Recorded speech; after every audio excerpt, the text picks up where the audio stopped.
So this book is called Clara's Big Rescue, written and illustrated by Regina Thomas. And by looking at the cover here, we can definitely see that the main character, or a big part of the story, will probably be one of our seabirds, the pelican, possibly the brown pelican. This book is dedicated to everyone who strives for a cleaner, more beautiful tomorrow. A pretty day to be outside, to find a place and get more sun. The air is warm, the water is cool. Let's go and have some fun.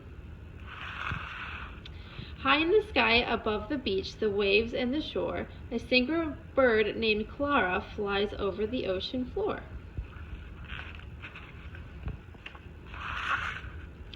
A little fish catches Clara's eye glimmering in the sun. She looks around for other birds and finds that there are none. She dives below the cool blue water to catch a tasty snack, but does not see the danger below when she goes for her attack.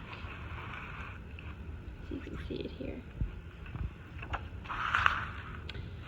The fish, it seems, can never be something she will find, for Clara is tangled in a fishing net someone left behind. Nearby, Dina and Danny are walking, finding shells that they can study, when Mom and Dad call for them to find their dog, Buddy.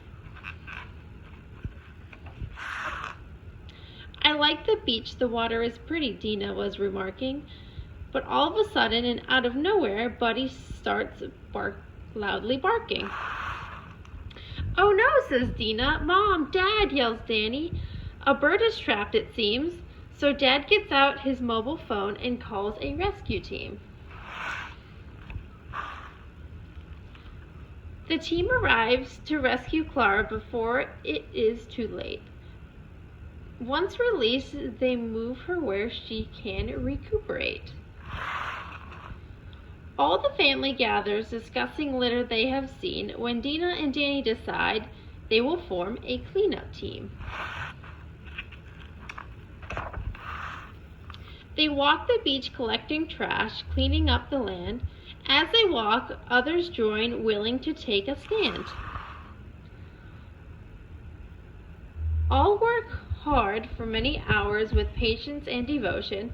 Clara recovers, the team is pleased, so they release her to the ocean. The rescue team comes over to say, glad you got involved. If all would care as much as you, these problems would be solved. Everyone is happy with the lessons they are taught. As Clara flies back to her home, I'll share you these thoughts. The world would be a cleaner place if people wouldn't litter, and all around was free of waste and safe for all the critters. It would be a treat if everyone were neat. It's something all can do. To start a trend and bring a change, the difference starts with you. And then this shows some different things about the pelican. So it says brown pelicans can have a wingspan of 7.5 feet. Brown pelicans are fish eaters, eating up to 4 pounds of fish in one day. Brown pelicans have great eyesight and can spot a school of fish from 60 feet up in the air. They can dive for their food and have a special air sac beneath their skin to help cushion the impact when hitting the water. A pelican's pouch, so in their neck up here, can hold up to 3 gallons of water. It squeezes the water out before eating the fish it caught.